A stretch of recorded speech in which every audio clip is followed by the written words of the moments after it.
ESIC MTS का shift 2 का exam आप सभी का ओवर हो चुका है। ऐसे में आप सभी कैंडिडेट्स ने कई सारे रिव्यू मुझे दिए कॉल पे। अब यहाँ पे मैं आपसे एक एक करके मैं आपसे क्वेश्चन शेयर करूंगा। सबसे पहली चीज कि आपका जो शिफ्ट 2 का एग्जाम है वो बता रहा है कि शिफ्ट 1 के कंपैरिजन में काफी इजी था। जीए का पोर्शन काफी इजी आया था, क्योंकि किसी भी एग्जाम में जो जीए का पोर्शन है वो अगर टफ आता है तो कहीं ना कहीं आपका डिफिकल्ट रहता है पेपर को अटेम्प्ट करना। लेकिन अगर आपका जीए का पोर्शन इजी आ गया तो बाकी पोर्शन तो आप इजिली कर ले जाओगे, क्योंकि यहाँ पर जीए का portion as compare to shift 1 काफी इजी आया हुआ था। काफी लोग बता रहे हैं कि मेरे 95 के ऊपर अटेम्प्ट हुए, किसी के 97, किसी के 98, लगभग सबने पूरा पेपर लगभग अटेम्प्ट करने की कोशिश करी थी, क्योंकि यहाँ पर जीए आपकी बहुत इजी आई थी। अब एक एक करके मैं आपको बताता हूँ। सबसे पहला मैं स्टार्ट करता हूँ आपका रीजनिंग से। इसमें आपका एक सीटिंग अरेंजमेंट का क्वेश्चन था, लीनियर, उसमें 6% बैठे हुए थे, नॉर्थ फेसिंग करके एक पजल आई थी। वर्ल्ड सीरीज से आपके 5 सवाल जो आए थे, डायरेक्शन से आपके लगभग 5 क्वेश्चन जो आपके आए हुए थे। तो रीजनिंग में इस प्रकार से आए हुए थे। थोड़ा सा टाइम कंज्यूमिंग थी, लेकिन क्या था कि इजी था, ठीक है, इतना कोई टफ नहीं था। हाँ, लेकिन कई सारे स्टूडेंट हैं जिनको टाइम में कई सारी प्रॉब्लम जो है वो हुई। अब यहाँ पे अगर हम बात करें जीके की, तो जीके में बहुत ही इजी क्वेश्चन आए थे। इवन गांधी जयंती से रिलेटेड आपका एक क्वेश्चन आया हुआ था। एमपी का सीएम आपका कौन था, ठीक है। लोकसभा में आपकी इलेक्शन कितने साल बाद होते हैं, ठीक है। आईपीएल 2021 का विनर कौन था। फिर जिम कॉर्बेट आपका कहाँ पे है, उत्तराखंड में। एजुकेशन मिनिस्टर आपका, सेंट्रल एजुकेशन मिनिस्टर आपका कौन है। साथ ही साथ इसरो में आपका एस जो है वो किस लिए स्टैंड करता है। इसके बाद सुप्रीम कमांडर इंडियन एयरफोर्स में आपका कौन है, ठीक है। फर्स्ट फीमेल प्रेसिडेंट से आपका आया हुआ था।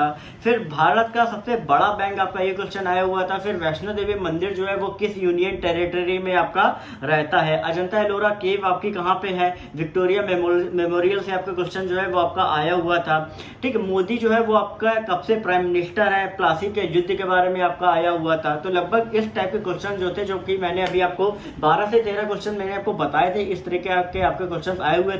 लेकिन कई सारे ऐसे स्टूडेंट जिन्होंने ये रिव्यू दिया कि सर जीएस में मैंने हर हाल में 23 से 24 अटेम्प्ट किए हैं। लगभग कई स्टूडेंट ने तो 25 भी कर दिया। इवन 25 बहुत बड़ी बात है, लेकिन फिर भी लगभग 22 to 23 लगभग सबने ये मान के चल रहे कि लगभग 85 से 90% एक्यूरेसी के साथ जीए में आपने अटेम्प्ट किए हैं। तो इवन ये एक बहुत बड़ा फैक्टर है। अब ये देखते हैं कि शिफ्ट 3 और 4 में आपका किस तरीके की जीके आती है, क्योंकि लगभग सारे इजी क्वेश्चन जो है वो आप सभी के पूछ लिए गए हैं। क्योंकि अगर जीए अगर आपकी टफ आती है तो कहीं ना कहीं बहुत बड़ा इफेक्ट आएगा आप सभी के पेपर अटेम्प्ट करने के ऊपर, क्योंकि मार्क्स उसी हिसाब से आपके डिसाइड होंगे। बात करें इंग्लिश की, तो इंग्लिश भी आपका इजी लेवल का था, लगभग 22-23 आप अटेम्प्ट कर सकते हो।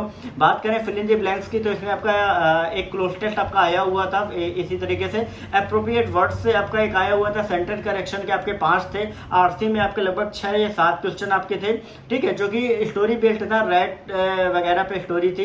एक फिल इन द ब्लैंक्स आपका आया हुआ था। मिस स्पेल्ट वर्ड आपके 5 नंबर के आए हुए थे, ठीक है। वोकैब्स आपकी एक आई हुई थी। सिनोनिम से जहां तक जो बता रहा है, लगभग ये सिनोनिम्स में मुझे थोड़ा सा डाउट हो रहा है, लेकिन लोग बता रहे हैं कि 5 क्वेश्चंस आपके आए हुए थे, ठीक है। एक बार आप कंफर्म जितने भी लोगों ने एग्जाम दिया था कमेंट सेक्शन में बता दीजिएगा। बाकी पैराजम्बल कोई नहीं आया था, व्हाट्सएप कोई भी आपके नहीं आए थे। क्वांट में अगर हम बात करें तो क्वांट में सिंप्लीफिकेशन के आपके ज्यादा क्वेश्चन आए थे।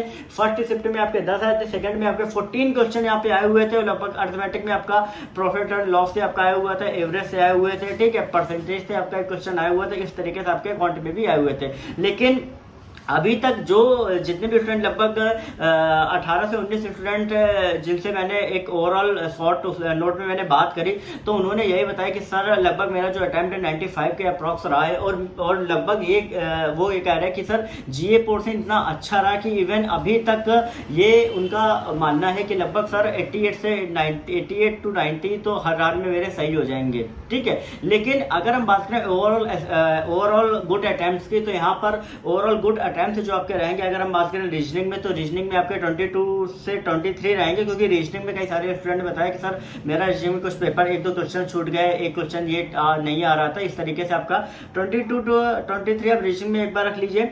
अगर हम बात करें आपका जीके में तो लगभग आप ये मान लीजिएगा, जैसा स्टूडेंट बता रहे हैं कि 22 से 23 क्वेश्चन तो आपके यहाँ पे सही, कई सारे ऐसे स्टूडेंट हैं जिन्होंने अच्छे से पढ़ा हुआ था, वो 24 क्वेश्चन भी करके आए, लेकिन एक मिनिमम अगर हम बात करें तो लगभग 22 से 23 क्वेश्चन यहाँ पे भी आप मान सकते हैं। अगर हम बात करें आपका काउंट के, तो काउंट में लगभग जो अटैम्प्ट है वो अभी तक सुनने में आ रहा है वो 25 के करीब, मतलब ओवरऑल लगभग 24 to 25 स्टूडेंट्स ने किए हुए हैं। लेकिन इसमें अगर हम माने तो कई सारे ऐसे स्टूडेंट थे जिन्होंने एक 23 के अप्रॉक्स भी उन्होंने अटैम्प्ट किया हुआ है। अगर हम बात करें आपका इंग्लिश की, तो इंग्लिश में थोड़ा सा प्रॉब्लम आई, इजी था बट लेकिन कहीं ना कहीं थोड़ा सा वर्ड सिंप्लीफिकेशन आरसी वगैरह में प्रॉब्लम आई। तो इसमें जैसा कि एक सेफ अटैम्प्ट जो स्टूडेंट बता रहे हैं कि सर 20 से 21 तो मेरे हर हाल में आ जाएंगे, ठीक है। तो इस तरीके से अगर हम माने तो लगभग आप ये मान लीजिए कि 87 से 88 के करीब आपका जो है वो आपका गुड अटैम्प्ट माना जाएगा। लेकिन ओवरऑल अभी तक जो अंदाजा लगाया जा रहा है कि 87 जो है वो आपका, अगर आपने 87 के आसपास अगर आपने अटेम्प्ट किया 100% एक्यूरेट शिक्षा, तो आप पूरी तरीके से अपने आप को सेफ मानिए। और ऐसा ये भी नहीं कि नहीं है किसी ने 85 भी अटेम्प्ट किए तो वो अनसेफ है, ऐसा कुछ भी नहीं है। लेकिन अभी जैसा रिव्यू देखने को मिल रहा है, क्योंकि अभी तो इजी स्टूडेंट्स बता रहे हैं, लेकिन जब आपकी फाइनल मार्क्स आपके आते हैं तब स्टूडेंट्स को ये पता चलता है कि मेरे कितने सही है कितने नहीं सही। क्योंकि कई बार क्या होता है कि इजी के चक्कर में कई बार पेपर जो होता है वो कहीं ना कहीं आपसे गलत भी हो जाता है, ठीक है। तो मे बी आप सभी को बहुत बहुत बेस्ट ऑफ लक। शिफ्ट 3 वालों को, शिफ्ट 4 वाले अभी एग्जाम सेंटर में गए नहीं होंगे, ठीक है। तो इवन एक बार आप अच्छे से देख लीजिए। और एक चीज आप ध्यान रखिए कि आपको बिल्कुल भी कुछ भी ऐसा गलत कुछ भी नहीं करना है एग्जाम में, क्योंकि अभी जैसा सुनने में आ रहा है कि इजी पेपर आ रहा है, तो आप बिल्कुल भी मत घबराइए, क्योंकि कई बार इजी के चक्कर में स्टूडेंट्स गलत भी कराते हैं। आपको ऐसा कुछ भी नहीं करना है, आपको ध्यान से पूरा पेपर अटेम्प्ट करना है। क्योंकि कई बार मैंने ये देखा है कि आप सभी बहुत ही इजी के चक्कर पड़े थे, पेपर गलत कराते हैं। तो ऐसा बिल्कुल भी मत करिएगा। इजी पेपर आ रहा है उसको ध्यान से अच्छे से अटेम्प्ट करिएगा और कोशिश करिए जो रीजनिंग काउंट इंग्लिश का सेक्शन है उसमें हर हाल में 25 to 25 अटेम्प्ट करने की कोशिश करिए। बाकी बचा जीए वो छोड़ दीजिए, आप किस्मत के ऊपर जितना आपको आता है वो जीए में करके आइए। अननेसेसरी क्वेश्चन मत अटेम्प्ट करिएगा जिससे नेगेटिव मार्किंग आपकी हो सके। बाकी शिफ्ट 3 का एनालिसिस फटाफट से मैं ले आऊंगा।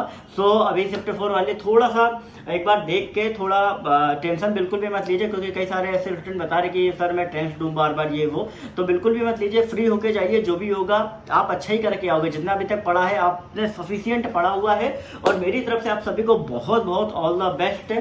बाकी जो भी रहे आप टेलीग्राम ग्रुप पे आप मुझसे शेयर करिए, ठीक है, जिससे मैं बाकी जो स्टूडेंट्स हैं उनको भी मैं अपडेट दे पाऊँ। ओके।